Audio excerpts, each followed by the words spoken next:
대인관계의 지혜를 얻는 시간을 가져보아요. 온화하고 공경하는 태도의 중요성. 사람을 대할 때 온화하고 공경하는 태도를 가지는 것은 인간관계의 기본이자 조화로운 사회를 만드는 핵심입니다. 이는 단순히 겉으로 드러나는 예의범절에 그치는 것이 아니라 상대방의 존재와 가치를 진심으로 존중하고 배려하는 마음에서 비롯됩니다. 나이에 따른 적절한 예우를 강조하며 이를 통해 상대방과의 관계를 더 깊고 신뢰롭게 만들 수 있다고 말합니다. 나이가 갑절이 많은 사람은 아버지를 섬기듯 공경해야 하며 10년이 많은 사람은 형을 대하듯 존중해야 하고 5년이 많아도 약간의 공경을 더하는 것이 옳다고 언급됩니다. 이는 단순히 나이에 따른 위계 질서를 강조하는 것이 아니라 상대방의 삶의 경험과 연륜을 인정하고 존중하는 태도를 가지라는 의미입니다. 이러한 태도는 단순히 과거의 전통적 가치로만 간주될 것이 아니라 현대 사회에서도 여전히 유효한 덕목입니다. 나이와 상관없이 상대방의 인격과 가치를 존중하려는 자세는 인간관계를 원활히 유지하고 서로 간의 신뢰를 쌓는 데 중요한 역할을 합니다. 예를 들어 직장에서 연장자를 대할 때 존중하는 태도는 단순히 상하관계를 인정하는 것이 아니라 그들의 경험과 지식을 배우고자 하는 열린 마음을 보여주는 것입니다. 반대로 상대방이 나보다 나이가 어리더라도 그들의 의견과 생각을 존중하는 태도는 세대 간의 갈등을 줄이고 더 나은 협업을 가능하게 합니다. 좋은 벗을 선택하는 기준. 벗을 선택할 때 반드시 학문을 좋아하고 선을 좋아하며 정직하고 진실한 사람을 가까이 두라고 조언합니다.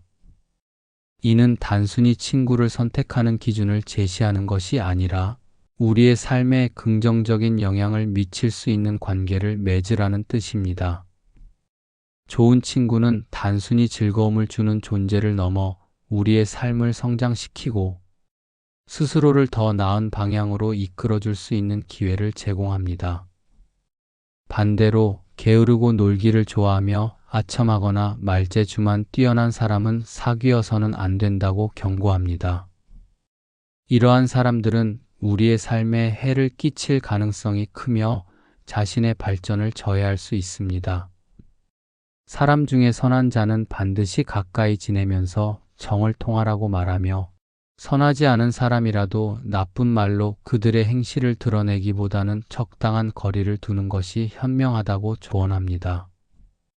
이는 단순히 도덕적 판단을 넘어 관계를 맺을 때 지혜롭게 판단하고 불필요한 갈등을 피하는 방법을 제시합니다.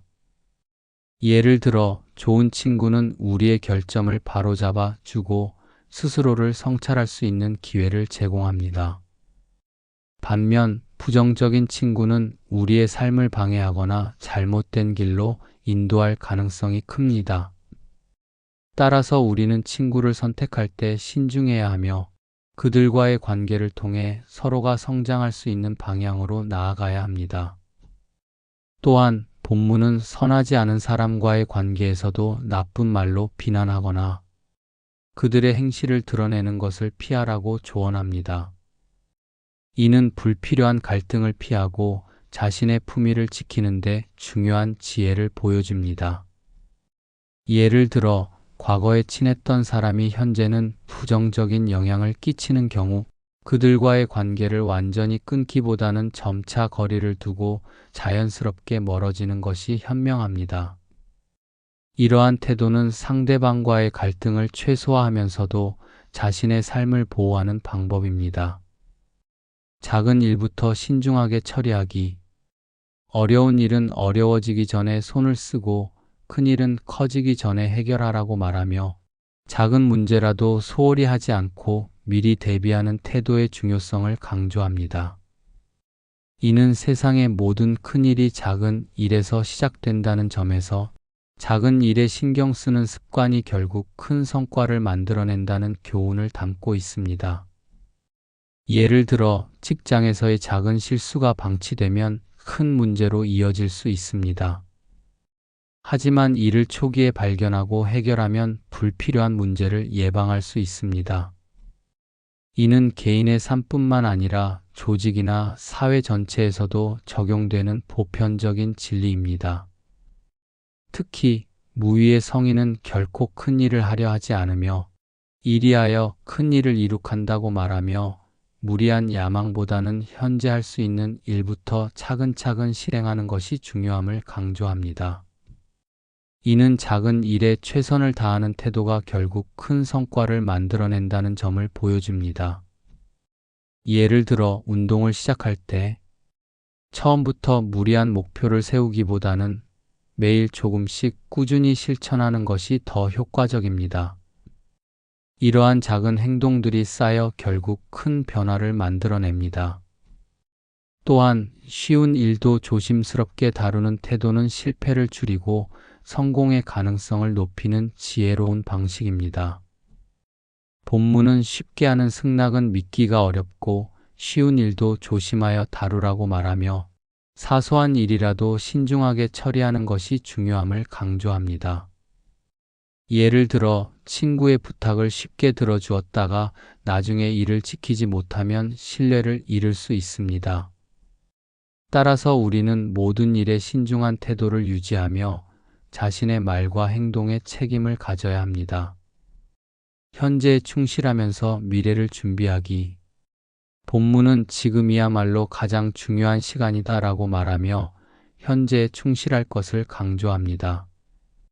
이는 과거를 후회하거나 미래를 지나치게 걱정하며 시간을 낭비하는 대신 지금 해야 할 일에 집중하는 것이 삶을 의미 있게 만드는 방법임을 보여줍니다. 예를 들어 학생이 시험을 앞두고 과거의 실패를 후회하거나 미래의 결과에 대해 걱정하는 대신 현재 공부에 집중한다면 더 나은 결과를 얻을 수 있습니다. 이는 현재의 순간에 최선을 다하는 것이 미래를 준비하는 가장 좋은 방법임을 보여줍니다. 하지만 현재에만 머무르지 않고 미래를 준비하는 태도도 필요합니다. 본문에서 어려운 일은 어려워지기 전에 손을 쓰라고 한 것처럼 미래의 문제를 미리 예방하고 준비하는 자세는 삶의 안정과 성공을 가져다 줍니다. 예를 들어 재정적으로 안정된 삶을 살기 위해서는 현재의 소비를 조절하고 저축을 시작하는 것이 중요합니다. 이는 단순히 현재의 만족을 추구하는 것이 아니라 더 나은 미래를 위한 준비를 의미합니다. 또한 작은 것은 크게 하고 적은 것은 많게 하라고 말하며 작은 자원을 활용하여 더 큰 가치를 창출하는 태도를 강조합니다. 이는 현재의 자원을 최대한 활용하여 미래의 가능성을 확장하는 방법을 보여줍니다. 예를 들어 작은 사업을 시작할 때 자원을 효율적으로 활용하고 점차적으로 확장해 나가는 것은 성공적인 경영의 핵심 원칙입니다. 이러한 태도는 개인의 삶뿐만 아니라 조직과 사회에서도 적용될 수 있는 중요한 교훈입니다. 죽음을 인정하는 것이 삶을 더 의미 있게 만드는 이유. 당신은 죽을 것이고 그게 언제인지 모른다고 말한 것은 단순히 죽음이라는 피할 수 없는 현실을 상기시키는 데 그치지 않습니다. 이는 우리가 죽음을 받아들이고 남은 시간을 어떻게 사용할지 진지하게 고민해야 한다는 점을 강조합니다. 죽음은 인생의 끝이자 동시에 우리에게 주어진 시간을 소중히 여기도록 깨닫게 만드는 시작점입니다. 우리는 흔히 죽음에 대해 생각하기를 꺼려합니다. 그러나 죽음을 인정하는 것은 삶의 무게를 깨닫고 하루하루를 더 의미 있게 살아가기 위한 중요한 과정입니다. 예를 들어 내일이 마지막 날이라면 오늘 무엇을 할 것인가? 라는 질문은 우리의 삶을 돌아보게 만들고 진정으로 중요한 것이 무엇인지 고민하게 합니다. 또한 죽음을 인정하면 우리는 현재의 삶에 더욱 충실할 수 있습니다. 죽음이 피할 수 없는 운명임을 깨달은 사람은 더 이상 사소한 문제에 연연하지 않고 지금 이 순간을 최대한 가치 있게 활용하려는 태도를 가지게 됩니다. 이는 단순한 삶의 태도가 아니라 삶 자체를 대하는 철학적이고 실존적인 접근입니다. 사랑하는 사람들과의 관계를 소중히 여길 것. 사랑하는 자도 죽을 것이고 그게 언제인지 모른다고 하며 사랑하는 사람들과의 관계를 소중히 여길 것을 조언합니다. 이는 단순히 감정적인 연결을 의미하는 것이 아니라 우리가 관계 속에서 진정한 의미를 찾고 후회 없는 삶을 살기 위한 방법을 제시합니다. 사랑하는 사람들과의 관계는 우리의 인생에서 가장 중요한 부분 중 하나입니다. 하지만 우리는 종종 이 관계를 당연하게 여기고 소중함을 잊어버리곤 합니다. 죽음이라는 현실을 인식하면 사랑하는 사람들과의 시간을 더욱 소중히 여기고 그들과의 관계를 더욱 깊고 의미 있게 만들 수 있습니다. 예를 들어 부모님과의 관계에서 우리는 종종 바쁘다는 이유로 연락을 미루거나 함께 시간을 보내는 것을 소홀히 합니다. 그러나 부모님이 언젠가 떠날 수 있다는 사실을 깨닫는 순간 우리는 그들과 함께하는 시간이 얼마나 귀중한지 알게 됩니다. 이는 단순히 후회를 줄이는 차원을 넘어 관계를 통해 삶의 의미를 찾는 데 중요한 역할을 합니다. 사랑하는 사람들과의 관계를 소중히 여기는 것은 단순히 그들에게 시간을 내는 것을 넘어 진심으로 그들의 말을 듣고 그들의 존재를 인정하는 태도를 말합니다. 이는 우리가 후회 없는 삶을 살기 위한 필수적인 요소입니다. 물질적 풍요와 행복의 관계. 부자라고 해서 더 행복한 것은 아니다라고 말하며 물질적 풍요가 행복의 본질이 아님을 지적합니다. 이는 현대 사회에서 특히 중요한 메시지입니다. 우리는 종종 돈과 물질적 성공이 행복의 전부라고 생각하며 이를 위해 끊임없이 노력합니다. 그러나 실제로 돈은 단지 우리의 현재 상태를 확대시킬 뿐 내면의 행복을 보장하지는 않습니다.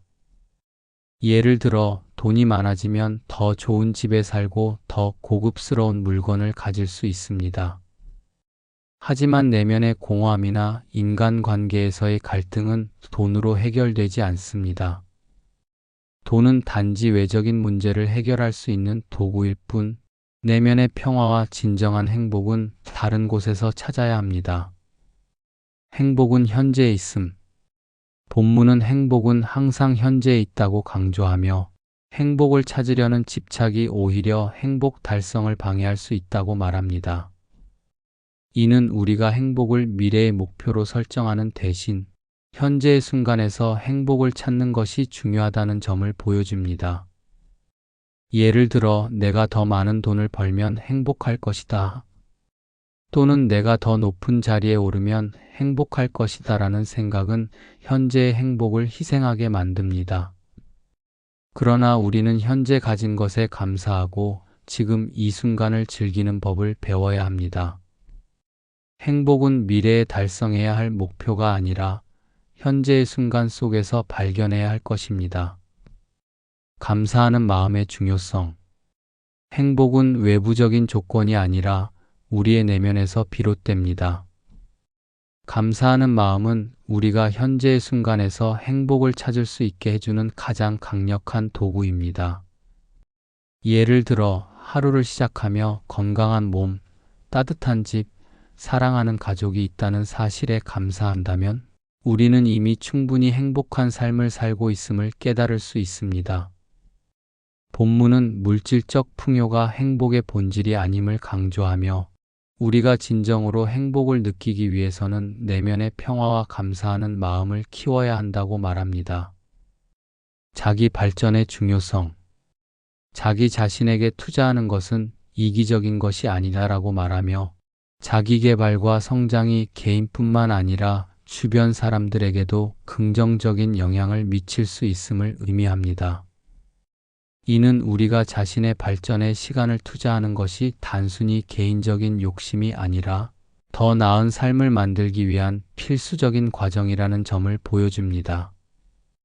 예를 들어 새로운 기술을 배우거나 건강을 위해 운동을 시작하는 것은 단순히 자신을 위한 일이 아닙니다. 이는 주변 사람들과의 관계를 개선하고 더 나은 사회를 만드는 데 기여할 수 있습니다. 삶의 질을 높이는 자기계발. 자기 발전에 투자하는 것은 삶의 질을 높이는 데 중요한 역할을 합니다. 예를 들어 독서를 통해 지식을 넓히거나 새로운 취미를 시작하는 것은 우리의 삶을 더욱 풍요롭게 만듭니다. 이는 단순히 개인적인 만족을 넘어서 우리가 더 나은 사람으로 성장할 수 있는 기회를 제공합니다. 또한 자기 발전은 우리가 직면한 어려움을 극복하고 새로운 도전에 대비할 수 있는 힘을 줍니다. 이는 개인의 성장뿐만 아니라 주변 사람들에게도 긍정적인 영향을 미칠 수 있습니다. 습관의 중요성. 사람은 습관의 노예다라고 말하며 습관이 인생을 결정짓는 중요한 요소임을 강조합니다. 이는 우리의 일상적인 행동과 선택이 결국 우리의 삶을 형성한다는 점을 보여줍니다. 예를 들어 매일 아침 일찍 일어나 운동을 하는 습관은 우리의 건강을 개선하고 더 나은 하루를 시작할 수 있게 합니다. 반대로 나쁜 습관은 우리의 삶을 망치고 발전을 방해할 수 있습니다. 작은 일상의 중요성. 작고 사소한 일상에 애정을 쏟고 최선을 다하는 것이 위대한 일을 이루는 기반이다라고 말하며 작은 행동과 선택들이 결국 큰 성과와 연결된다는 점을 강조합니다. 이는 우리가 일상에서의 작은 일에 최선을 다할 때 더 큰 목표를 이룰 수 있다는 점을 보여줍니다. 예를 들어 하루 10분씩 독서를 하는 습관은 시간이 지나면 방대한 지식을 쌓는 결과를 가져올 수 있습니다. 이는 작은 행동의 중요성을 보여주는 좋은 예입니다. 공을 다투지 말 것. 본문은 아무리 작은 공적이라도 윗사람에게 돌려라고 조언하며 공을 독차지하려는 태도가 갈등과 질투를 불러일으킬 수 있음을 경고합니다. 이는 조직 내에서의 협력과 신뢰를 유지하기 위한 중요한 처세술입니다. 예를 들어 팀 프로젝트에서 성과를 냈을 때 그 공을 팀원들과 나누는 것은 신뢰를 쌓는 데 중요한 역할을 합니다. 제시된 다양한 조언들은 대인관계, 삶의 태도, 자기 발전, 처세 등 인생의 여러 측면에서 실질적인 지침을 제공합니다.